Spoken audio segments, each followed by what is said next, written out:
Welcome to yet another Behind the Sound. Yes, it's another Behind the Sound video for Sing It Live. My name is Crafty. This is the Crafty Music Tips YouTube channel. You've probably seen a bunch of these that I've done before, but in case you haven't, welcome. This is a wonderful thing that I get to be a part of.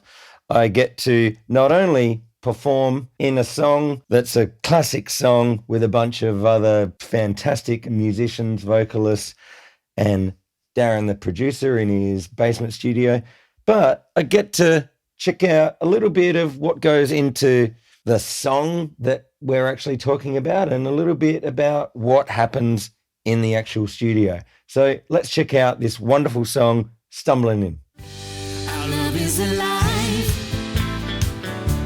and so we begin. Foolishly laying our hearts on the table, stumbling in.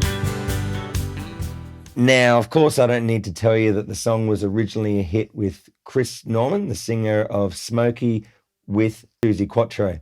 And you maybe didn't know that Mike Chapman and Nicky Chinn were the songwriting team. But now you may not be aware of that the songwriting partnership were the brains behind a bunch of other hits earlier for Suzi Quatro and Smokey. And Mike Chapman, who actually originated from Queensland, Australia, in the 80s, he would go on to produce a bunch of very successful records, Blondie, the Divinals, Baby Animals, and it was also continually writing songs, some of which were on the Sing It Live channel, one being Love is a Battlefield and The Best, or simply The Best. So I think it's safe to say that his bank balance will be doing all right.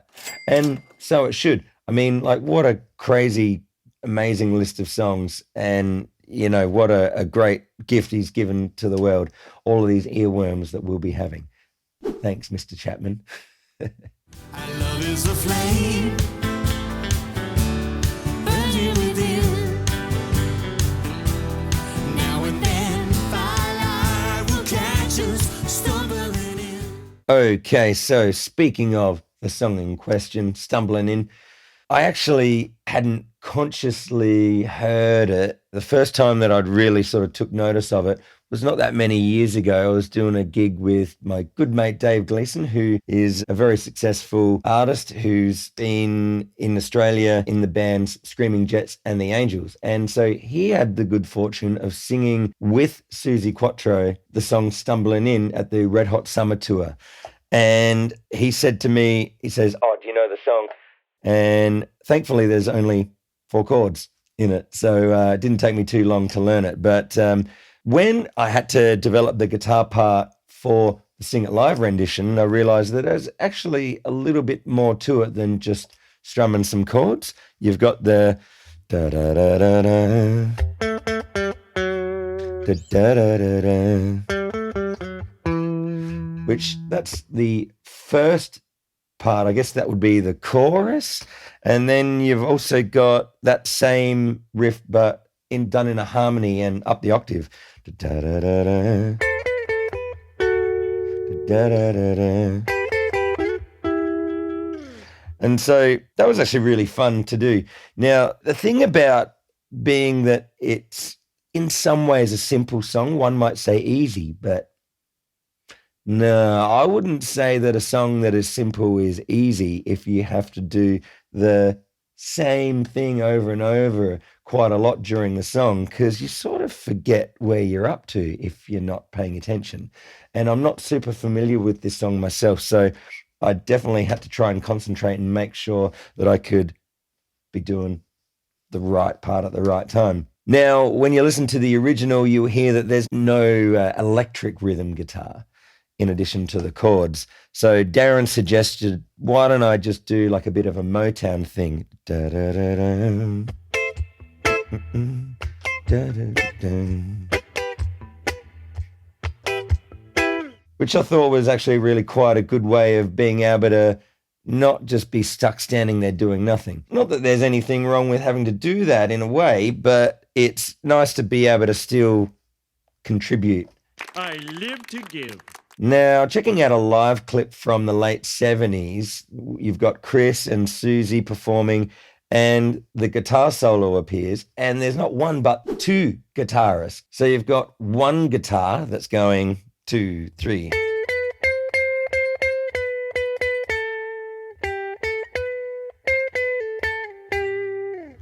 And then you've got the second guitar part that's going.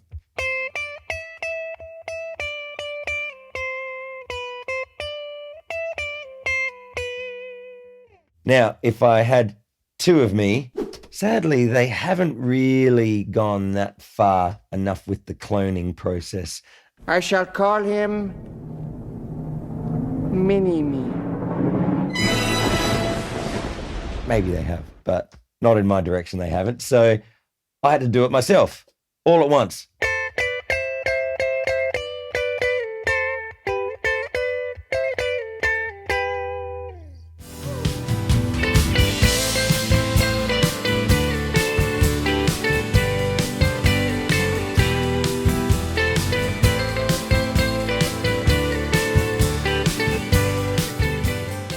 All right, so the start and the end of the song was Darren's idea, his arrangement instruction of how he wanted the song to start and end.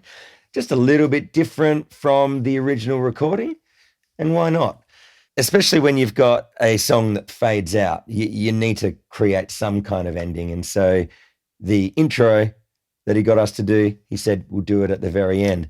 And of course, my good mate Damo, who's the bass player, him and I, we kind of look at each other right at the very end and wanted to go,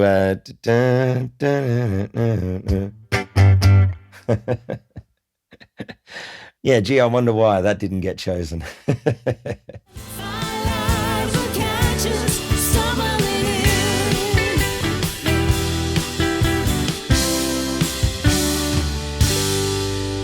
All right, so that's my behind the sound connection with this song. Now, what do some of the others have to say? How did I choose the song? I love this song. This song reminds me of my childhood, 1979. I mean, I was 10. How old am I?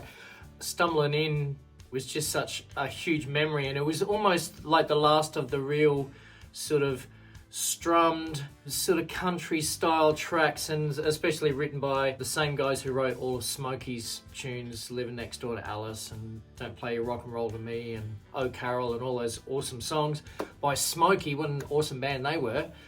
So it was the last of those sort of great hook, and of course a beautiful duet. So it was an easy one, and we had a couple of people who hadn't sang together yet. We're always trying to find that perfect song for Tib and Nikki, and here it was. The first time I heard this song, I was in my dad's car. I believe it was a Holden, like an FB Holden, and it was a ute because he was a builder, and it was playing on the old wireless, and I reckon I got to know it there because it had a beautiful mid-range anyway, so you could hear all the elements in it, and it's a good hook. What went into selecting the people? Well, this is an easy one. We have the huskiest bloke voice we've got, which is Tib Horvath, of course, with all of his Bon Jovi-esque stuff that he's been doing. He has the most air in his voice, and I needed someone who's, you know, an old bloke like me, and Tib was perfect. And of course, Nikki has that lovely voice where she has bass and treble and not much mids in the middle. It was a lovely collaboration between the two sounds, so perfect. So, Stumbling In, what a cool song. Actually, I want to make a mention about the fact that, do you think the guitar bit always sounds like Brown Eyed Girl, like Van Morrison? Is this just me? Does anyone else pick up on that? So Darren asked me to sing this one with Tib, and I got to be honest with you, having been a child of the 70s, you would think that I would have known this song, but I actually did not know this song until Andy Seymour brought it to my attention because we were going to do it in one of the gigs that we did together. We didn't actually end up doing that song in the show, but yeah, it was a song that I learnt specifically for that. So I had an awareness of it, but only recently, like the last couple of years, so I didn't know of it back in the day, I guess. Yeah, it's one of my most favourite songs from that classic iconic 70s sort of rock duo was this fantastic song, and Nikki and I chatted about it over coffee, and I said, yeah man, so got to do that song. Let's talk to Darren about it. So Tib does it with Nikki. Tib, you better watch your back, brother, because I'm gunning for you. I'm just kidding. I'm not kidding. I was very young when the original one came out, but I do remember it. Great little song. Yeah, I believe there's a cover of it at the moment by an artist called Cyril, a dancey one. It sounds great also, so it's good to see it, to hear it revived. And so when Darren reached out and said, you want to do this track, I was super keen because I'd only just recently learnt it anyway. The boss man Darren Mullan, gave me a call and suggested the song, and straight away I thought, wow, that's a great little song. And then when he mentioned duetting with the wonderful Nikki, it was a no-brainer, and yeah, I said, absolutely, let's do it. Well, I have to say that with most songs in Sing It Live to date, I've already been well aware of them or performed them in various bands and that type of thing. But every now and then there's a song that creeps in like this one that I wasn't too familiar with. And so what that means for me is I generally just keep the song on repeat and listen to it in the car on the way to work, or listen to it while I'm making breakfast, or listen to it at night before I go to bed, and just play it on repeat and sort of have it on in the background for subconscious learning, I guess. And so my prep really is that. And of course, not forgetting going over the lyrics, and that can be interesting because you've got to go into different places to get the correct lyrics. And in saying that, on the day, Tib and I, obviously on the day we jump into the studio and just run through it a couple of times and then press record. As we were doing that, I realized I was singing some incorrect lyrics in there. So what was I singing? Our love is alive, and so it begins. So I was singing, and so it begins, instead of, and so we begin. And so we begin. And I remember when I was learning it, actually thinking, where is that S? Why is it, and so it begin? And so it begin. I thought it was, and so it begin. So every now and then little subtle lyrics can get missed. And of course it can change the whole context of the song if you're not careful. So thanks, Tib, for picking me up on that one. As I normally do, I will have a good listen to the original, look into the song a little bit, see what it's all about, obviously watch the video, and I will even, if I've got time, I'll record it and do a recorded version of myself and have a listen back and see what could be improved or what I can do better. But in this case, it was more about the sort of the blending of Nikki and I's voices, the vibe and the relationship, how it felt in the room, and it was fantastic. Well, you were the one. Oh, how was it me? 'Cause baby, you showed me so many things that I've never seen. Whatever you need, baby, you got it for me. The arrangement is, to me, what I call a bit of a plateau. You've got a fairly repeated chord progression, but that's really what pop music is all about now anyway. And and it was in an easy key. It wasn't very complicated in its groove, but it needed to travel through its verses and choruses, and the song starts with a chorus.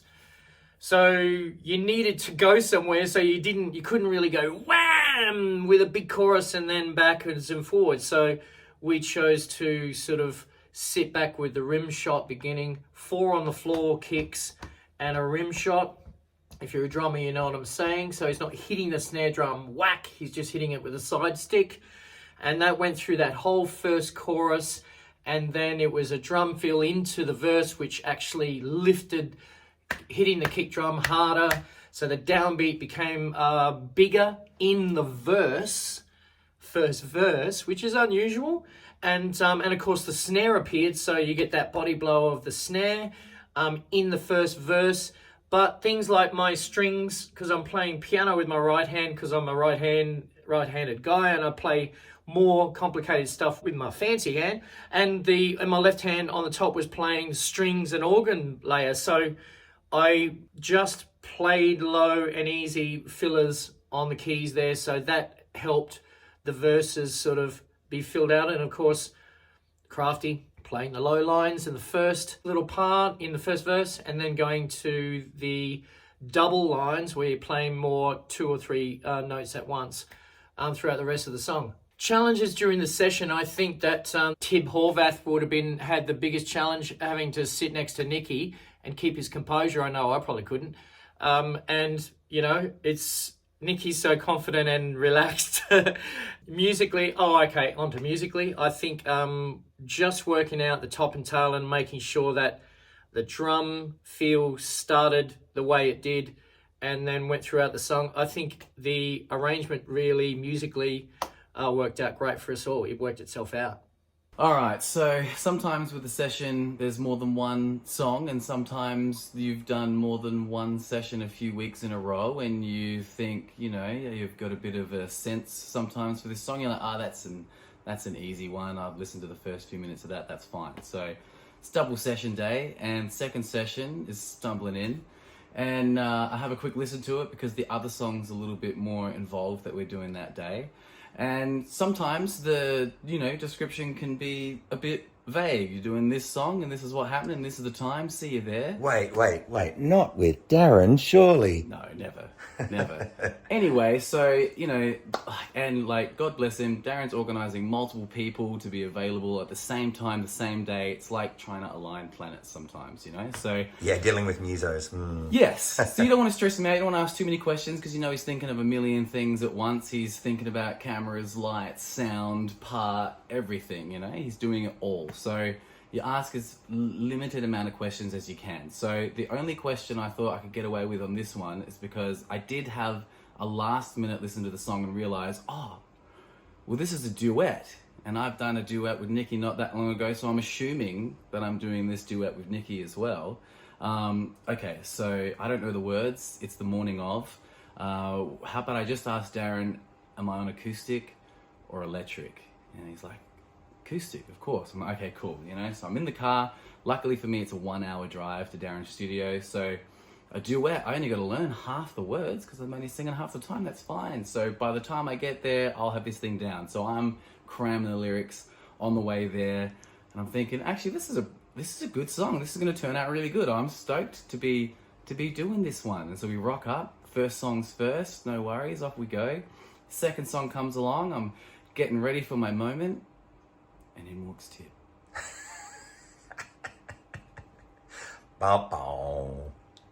You smashed out that acoustic part. Oh yeah. Man, I made mincemeat out of that acoustic part. Sure did. Yeah. But you're welcome, Tib. You're welcome. I've fallen for you, whatever you do, 'cause baby, you show me so many things that I never knew. Whatever it takes, baby, I'll do it for you. It really took a long time to mix this track. It's a complicated parts sounding simple. I hope that that's the way it turned out anyway. That's my aim. So mixing the track was a little bit difficult. I know that there's a few different tonal elements.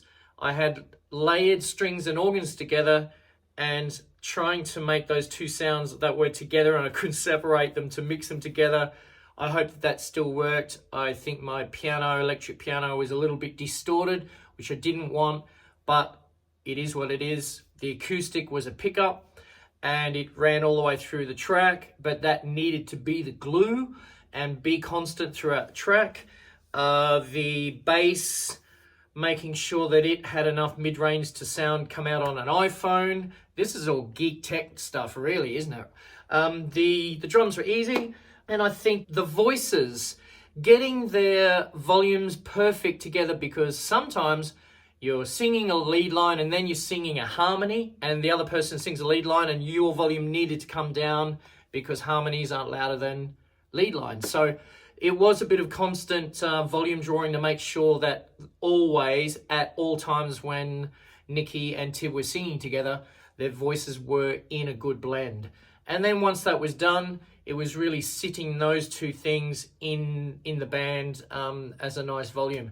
It took a lot of backwards and forwards between the car, my iPhone, and these 5 speakers here to get exactly what I liked. But knowing this is an old record from the 70s, and those who know this song and know Smokey, which I love Smokey and I had Smokey albums, I know that the band had a sound. That sound has been attached to this mix because the same producers wrote and produced this track. So this is the actual a dedication to that and my memory of that tone from the band. I don't want to take too much away from that. I want to add my own sort of muscle in the way that I mix, but it had to have a little bit of that organic brown country 70s rock sort of thing. Am I happy with the outcome? I love the track. I think it's super cute to have Tib and Nikki singing together. I personally think that Tib probably feels a little nervous. I bet you do, dude, because I think it shows in a couple of seconds, but it's totally cute as. Yeah, I'm very happy with the result. Like I said, it was one of the more comfortable songs to do. It was in a pretty easy key for me, so I enjoyed singing something that wasn't in crazy key for a change. But it was wonderful. Nikki's awesome, as we all know, and it was such a pleasure to do this song with her. Nikki slays the whole track, and I think it's within our demographic because myself and Tib and all you young guys, I mean, there are some older guys in this band because, hey, experience works, right? We love this old song, we remember it, and we hope that the audience does and loves the outcome too. I think the video's cool, and share it if you care. Share. I hope you guys like it. Stumblin' In. Give us your comments and thoughts, and we'll catch you next time. Take care. Good on you guys. Thank you for your lovely words there on your connection with the song. Now, if you enjoyed this video, please make sure that you do the honorable thing and give us a comment on what you enjoyed about it and also what you enjoyed about the song. What's your connection with the song Stumblin' In? And if you haven't seen many of the other behind the sound videos here on the Crafty Music Tips YouTube channel, well, there's a bunch that you can check out that'll give you a behind the scenes look at some of the other favorite songs that Sing It Live have performed. And if you're a singer or a musician yourself, there's a bunch of other just general related crafty music tips videos that may be of help for you to check out.